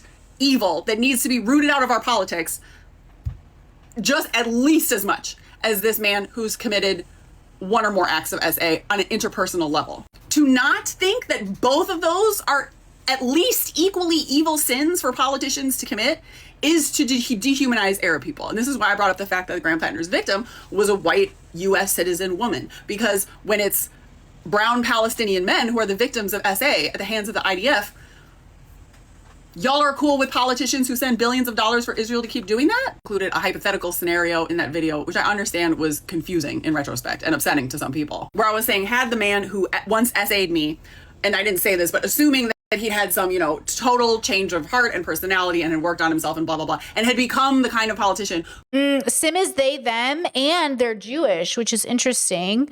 So they're trans Jewish in Houston, best-selling author, they, them. And I think that they're like, because there are a lot of Jewish people that are radically on the side of Palestine. And so I think they're coming from that perspective. And interesting. I wish I had seen the original video to understand, but this point kind of makes sense to me a bit. Politician who was going to divest our city from Israel and end all collaboration between the city of Houston and Israel, that I would vote for him for mayor. It was this bad hypothetical because to this day that guy's still a turd, as probably most men who do SA are. I do try to be non-carceral in my thinking and believe in restorative justice, and I have to hold out the hope on a deep philosophical level that everyone can change and learn and grow, and maybe someday he would, and then I would find myself in a position where I felt like I could vote for him or campaign for him. But that scenario is not reality. It's probably best to just not have people who commit SA or fund armies that commit SA as a matter of procedure. All those people we should probably not have in politics. And committing genocide and funding genocide and murdering Arab people should also be a non-starter for candidates. So again, like I said in the video, I find his military service and the way he continues to talk about his military service should have been disqualifying and should have revealed that he's not going to be a friend to Palestine before even the SA allegations came out. So it wasn't my best video. I did hesitate to take it down though, because it was announcing a fundraiser for a family from Gaza who survived genocide for 2 years, thanks in part to fundraising we did on this channel. This is a family that I have fundraised for before. Many of you have contributed to them before. We are having to keep them anonymous at this time because they are now in Italy, where they are being kept in basically prison-like horrible subhuman conditions. And them talking crap about the way Italy's treating them on the internet would not be good. Subhuman in that context is really interesting because I only know their language is interesting here. For their asylum case, so we're keeping their identities anonymous for this round of fundraising for them. Anyone who donates to their campaign will get a chance to win a signed early copy of my newest book, Real Sugar is Hard to Find, months before anybody else. To enter to win, just donate at least €5, but as much as you can afford, to that link in my link tree, and then send screenshot of your receipt to t4gaza@gmail.com. 2 weeks from now, I'll draw the winner and send you a personalized, signed early copy of my latest. You get the point. I think what's interesting and I think important here is if this was their first video and their video was similar, I could get it. I can't imagine what the original video was about that made everybody think that. But I'm not sure. I'm not sure if they're doubling down or not doubling down. Sorry. I don't know if they're tricking. I don't know if I'm being tricked right now or not. But for a Jewish person to be so pro-Palestine is already pretty that's hard, since so many Jewish people are trained to be Zionists, they're brought up that way, that I have to assume well of them. They're trans. So maybe they just, and I think this happens a lot, I don't know, where sometimes we try to say really spicy things to get people's attention, and then sometimes it just doesn't quite make sense. And so you have to be very skilled at clickbaiting people into watching, right? I'm not sure. Chet said, why not clip the fundraiser and add it to the end of the new video? It was. They re-mentioned the fundraiser at the end of the video. What do you mean? You said, why not clip the fundraiser and add it to the end? They did. That's what they just did. That's what we just watched. I'm assuming that's all that was. The fundraiser for that video. I don't know. Maybe I don't understand the tech of maybe what you mean. Maybe I'm being a boomer. I don't know. Either way, I don't know anything about this person. Maybe they're a horrible person. Maybe they're a best person. But isn't it interesting how communication can be so confusing? Because what did they mean? And now I have more questions than not. But listen to this. So then, and this is what's kind of crazy, right? We go back to this girly in relation to voicemail guy. I didn't realize her username was Ted Kaczynski's great friend. Ted Kaczynski, the Unabomber? Am I confused? Somebody in my chat brought it up, Britt, look at her username. And I was like, what? And then I looked at it and I was like, wait, I'm so confused. Why is this your username? Okay. That's so interesting to me, right? Now, look at the video they made. Here we go. Let's go on a journey through Pettyland. And once the baby bangs come out defending great culture for attention, we are goners, because I went to look up that creator who said the voice memo was consent, and she's blocked. Which should tell you we have very different ideologies. And Kira's right, we do have different ideologies, which is why I've had her blocked for a while now. Now, I wouldn't normally respond to a person's video that I've had blocked, but it got sent to me and the comments were a little disturbing. I'm mainly annoyed that I'm now being conflated with MAGA, as if creators that center their content around brain rot is not the most MAGA bullshit ever. Now, Kira is blue MAGA versus red MAGA, which is also why Kira refuses to expand her range to be able to adequately discuss anything political happening, which is also why Kira doesn't recommend you any resources to further your knowledge or help you at all in the world that we are living in. And these are the voices that y'all are giving the most space to direct the narrative. I would personally love to know what feminist or political literature Kira has engaged with that makes her feel like an authority on anything. Do we think that Kira reads books? There is something truly insidious about creators with large followings that engage in discussions that hold larger consequences in all of our lives, while they refuse to actually engage with foundational elements to be able to speak about that subject matter with any sort of good sense. So I feel like that was a microaggression. The do we think Kira reads books? Yeah, I don't know. Maybe. I assume so. Kira does have some controversial takes sometimes. Kira is deconstructing misogyny, red pill patriarchy. If you know her work, you know that she's kind of always battling the red pill, okay? But to say, like, do we think Kira reads books? I would, yeah. Kira also makes content about her life and dating, and she's kind of a lifestyle girly. She makes dancing videos. She does comment on politics or gender dynamics, which is why she commented on the voicemail, because the voicemail stuff was about gender and dating dynamics. So that's Kira's lane. Why would Ted Kaczynski over here talk about political so-and-so when that's not Kira's lane? You know what I'm saying? Like, this is what I'm saying. You guys have to discern like who's doing political content and who's talking about politics, because they're not the same thing. Kira talks about politics because she's talking about dating, and gender dynamics and dating are political, but she doesn't make political content. So why, you know what I mean? Like, why would you do this? Okay. So that's just something to keep in mind. Okay. As we head into this video. They're coercive too. The people defending Voice No Guy, they're coercive too. It's been bugging me all week why the language these people are using in their comments and their videos is so similar to all the coercive men that have been in my comments for the last 5 years. A lot of them, not all of them, but a lot of them are using that same language. I've talked a lot about how coercion shows up in the rest of our lives, and there just are entitled people who are used to twisting people's arm to get what they want. There are just a lot of really entitled people who are not looking out for someone else's ability to say no. I dated a people pleaser. Let me tell you about this. I noticed something about him while we were dating, and it started off as just these grand gestures. You know, he was driving all this way to come see me, and he was bringing me food, and he was just doing really nice things for me. And I don't want to talk about anything specific between us, but I have this analogy that I use in which I'm sitting with a man and I say, oh man, I could really go for tacos right now. Well, this man would be the type of man to get activated with his nervous system getting all upset and feeling responsible for my getting tacos, and he would have to run out and get me tacos. To this, I would be like, oh my God, that's so sweet. You were paying attention and you were so thoughtful. I did not know that he felt that urgent need to get me tacos from somewhere else in his life. But once I picked up on it, we had a conversation about it. And then I was a lot more careful, making sure that everything we did was something he wanted to do. But entitled, coercive people won't do this. They're going to say things like, he should have had more agency. He should just tell me no if that's what he meant. I didn't ask him to get me tacos. Entitled, coercive people don't want this to be called coercion because they do it too. Now, this is really complicated. Once again, we go into nuance because this is very difficult. When I pick up that my friends, like she did, are doing something that I'm like, wait, do you want to do this? Or are you doing it because I'm asking you to do it?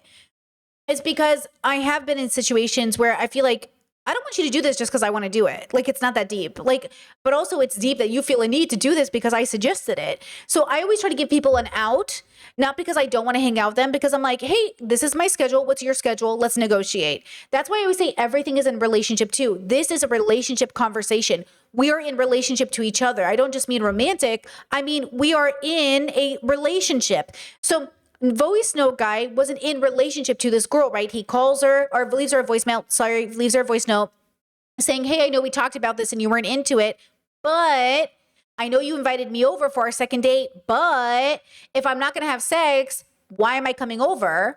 We might as well just stop talking. He's not in a relationship. He's not communicating with her. He's telling her, he's giving her an ultimatum.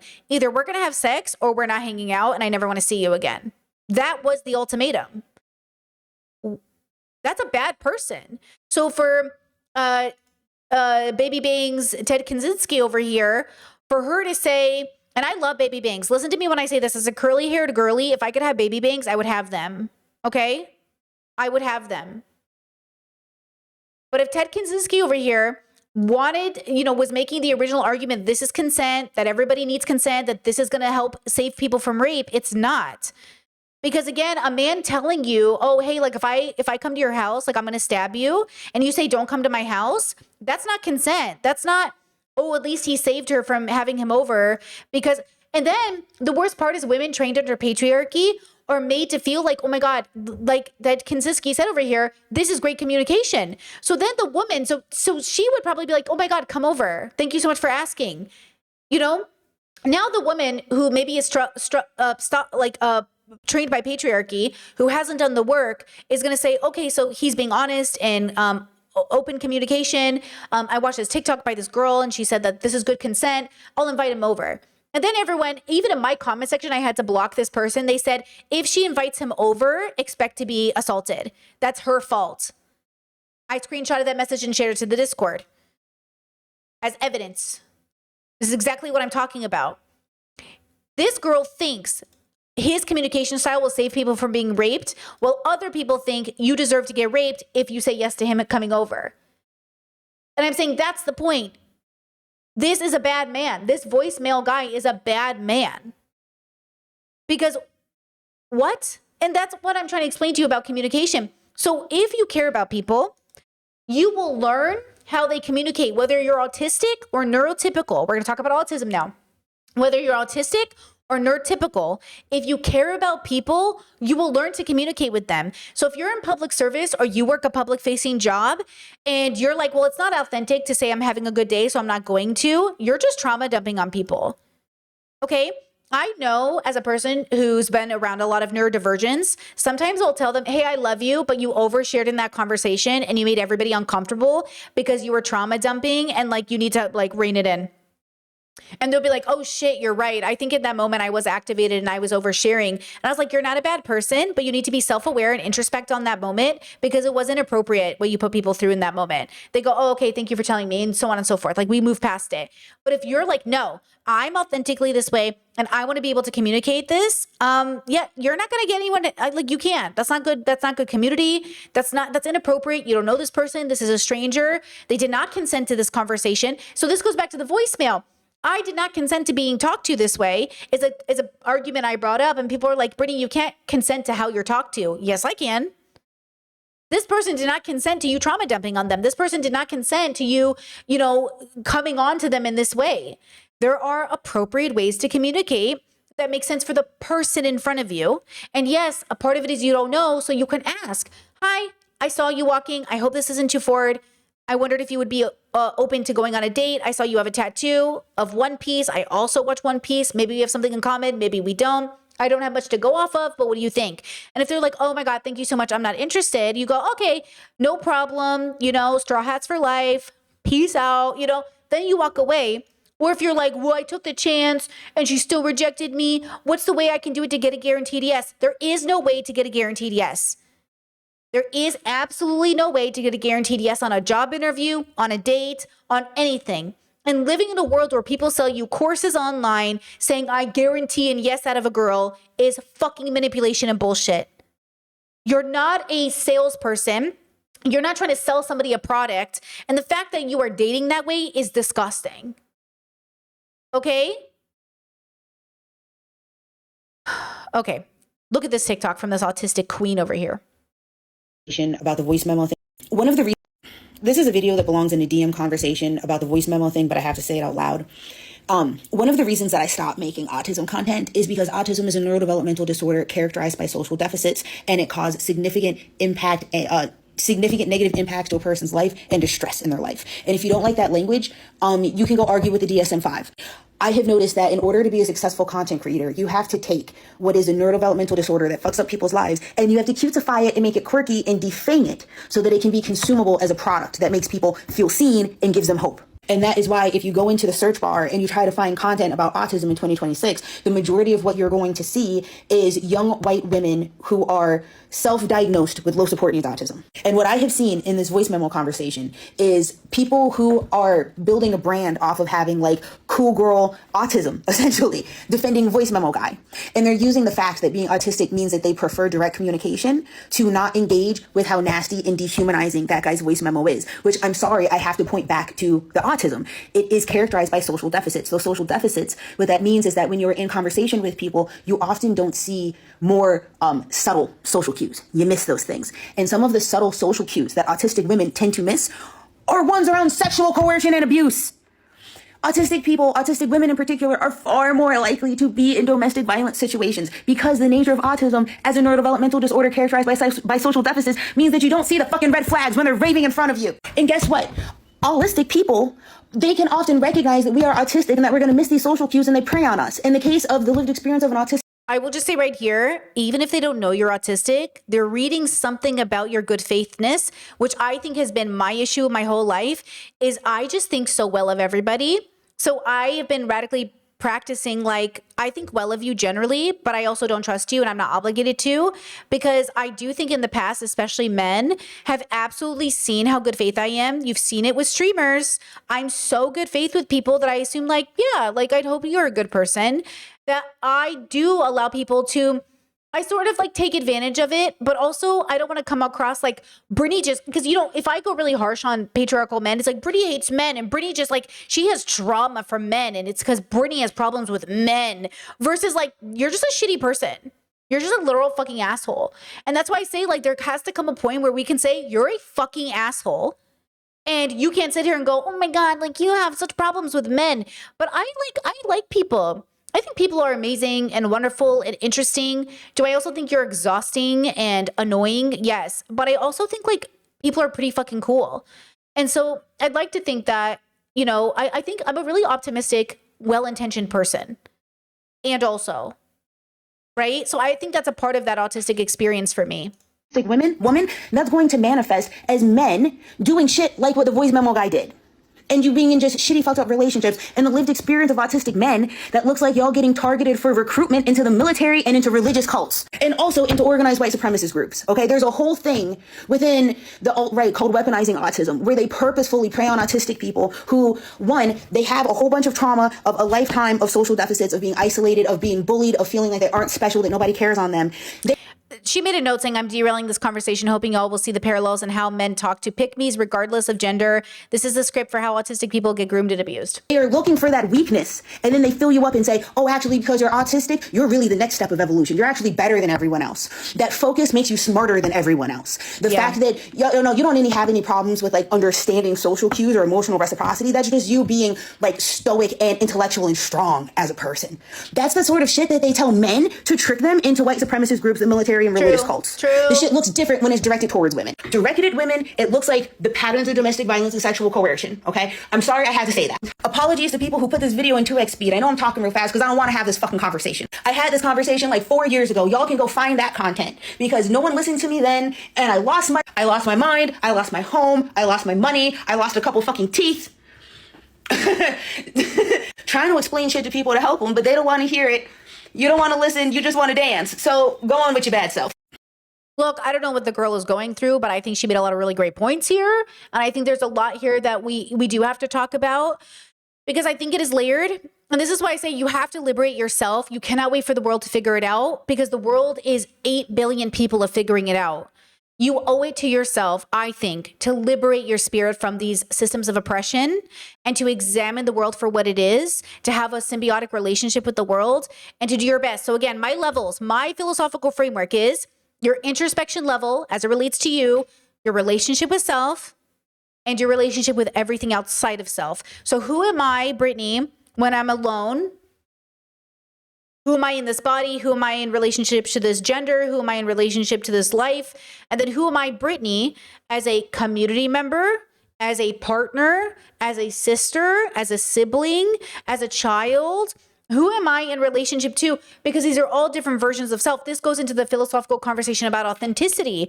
Like, what is really the authentic self? This goes into what we talked about a few days ago. Who is the real Zay? Who is the real Brittany? Am I the Brittany that you know in your head? Am I the Brittany you've created a fantasy out? I had a caller one time who, because I used to do one-on-one calls, and it was a man, and he was troubled, okay? And one time he said to me something like, oh, I would really love to do XYZ with you in a BDSM scenario because this is how I see you. And I said, oh, that's not who I am. And they said, what do you mean? I was like, first, you can't talk to me like that. Second, I don't even do anything like that. That's not where I am in my life. Like, you are fantasizing about a version of Brittany that doesn't even exist. He's like, yeah, but didn't you used to do this kind of stuff? I was like, sure. But even if I did it then, I wouldn't have done it with you. And it was like this idea of people really, this is the parasociality. So some people say, Brittany, what do you think about parasociality philosophically? I think parasociality is a big part of just life in general, but I think there is a healthy line to have with it, which is always understanding that you don't really know. Okay. One time my mother said to me, well, you know, you were smoking weed in high school. And I said, Mom, listen to me, Mom, listen. I never smoked weed till I was 28 years old. She goes, well, you were doing drugs in high school. I said, Mom, I didn't do drugs till I was in my 20s. She goes, well, you were so rebellious in high school. I felt like you must have been doing something. Mom, I was reading gay books in the library and auditioning for school plays and starting gay-straight alliances on campus. And she was like, well, you know, you must have been really going through Mom, people have a version of you in their head that is either accurate or inaccurate or a little bit of both. There are parts of me that my mother knows so deeply and so well she is correct. And there are some parts of me that live in my mom's head that I'm like, who is this girl? Who is this girl that is in your head? Because she's not me. And this is what I want us to understand, that we all do this about everybody. I'm sure there are things you think about me that are not true. But the version of Brittany in your head feels really, really accurate, right? And I don't blame you, because you're probably right about some of the observations you're making about me and probably wrong about others. That's okay. But that's the part that we have to have the humility to say, you know, this is what I think about them, but I really don't know. Or here's what I think I definitely understand about them, because I will not be gaslit into thinking I don't see what I see. But also, maybe there's some part of them that I don't understand. And this is the relationship we have to go back and forth on, like, what is being communicated? What do I really see? Am I accurate in my observation? And this goes back to the conversation about whether or not do people change. Well, you know, and this is why sometimes it's easier to change in front of strangers than your family. My therapist told me this. My therapist said there is a chance that your family will never be able to see you for the person you've become, because the person that they have in their head will always be 15-year-old Brittany. You'll always be 15-year-old Brittany to a lot of the people in your family. And I said, fuck, that sucks. That sucks. I said, why? And she said, well, chances are the people in your life won't be changing. So because they're kind of either stagnant in who they are, they assume everybody else is. It's kind of like, you ever see a niece and nephew you haven't seen in a long time, and all of a sudden they're like got a little mustache, and you're like, what is that? What is that? And it's like you realize they're going through puberty, and you're like, you can't be going through puberty because I'm still 21. I'm still a 25-year-old teenager. What are you doing? What do you mean you were having a baby?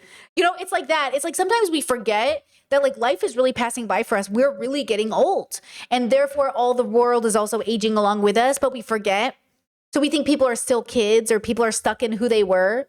So yeah, sometimes it's easier to grow in front of strangers than it is ever the people who know you. But yet the connection you have with the people who know you the quote best sometimes know you in a way that is so intimately specific to growing up in the same family, in the same neighborhood, with the same whatever, for coming from the same body, the same womb, the same mother. Like, that is a type of intimacy that no stranger will ever be able to know. And so, yes, there's a version of your family that will know you in ways that people could never. And yet, in many ways, you guys know me better than some of the closest people in my life, because you get daily updates. I'm not talking to my friends and family every day the way I talk to you. So sometimes there's that, but don't hear that because Brittany updates stream on a daily that we're close to her, we know her. You're not close to me. I'm telling you exactly what I plan to tell you. I am trying to be deliberate with what I tell strangers as a way to help you, and because it's just happening in my life.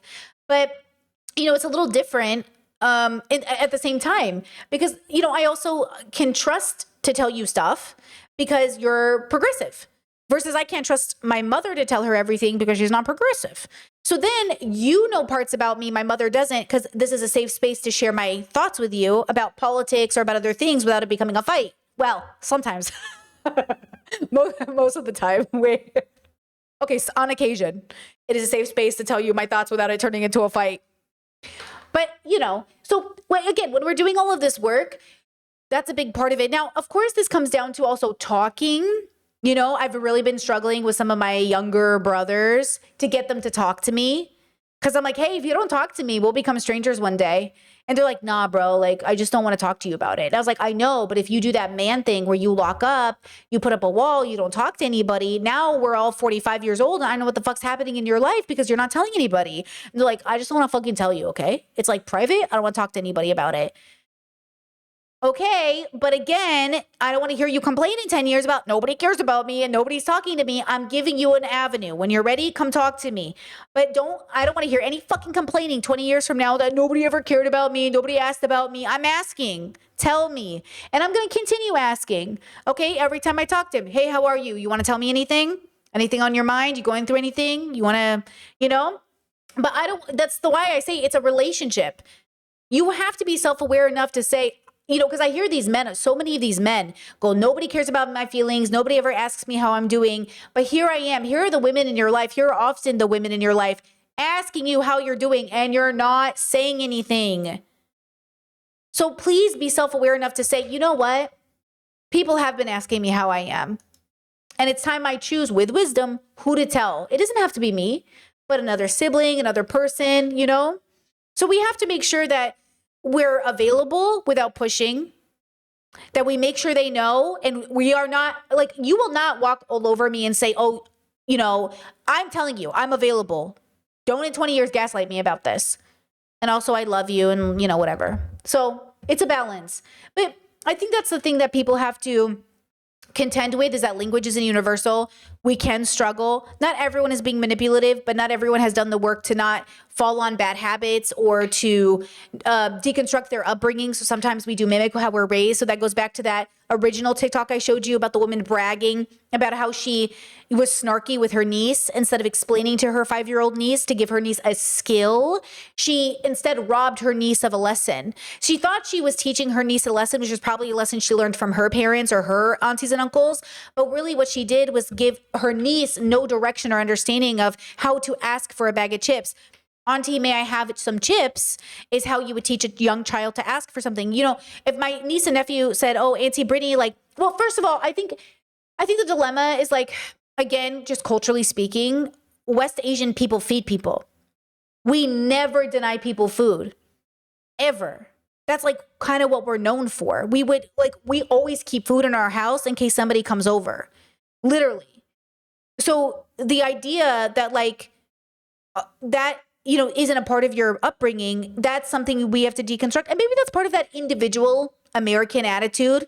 You know, Americans are very individualistic. And it's like, well, you didn't bring any food over, you know, why should I feed you?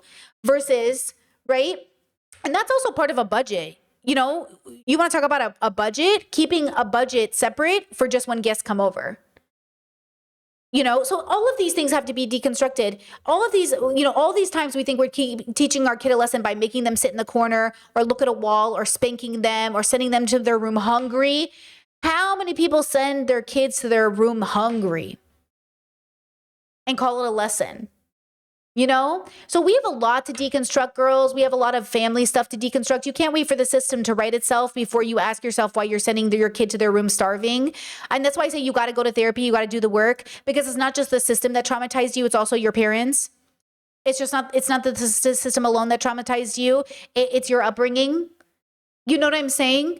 And so that's what I wanted to talk about for this segment. I think we did it. I think we're coming to the end now. I just want you to keep in mind that we all have our personal stuff to work on and our system stuff to work on, our relationship with self and our relationship with everything outside of self. And these things work in symbiosis. They can be a negative symbiosis or a positive symbiosis, but they work together. Symbiosis doesn't always mean good. It has to be prefaced by healthy, unhealthy, good, bad. Symbiosis just means working in tandem, working together, working in, one thing leads to another. So if you think about it philosophically, you got to make sure it's working cohesively, well, healthy.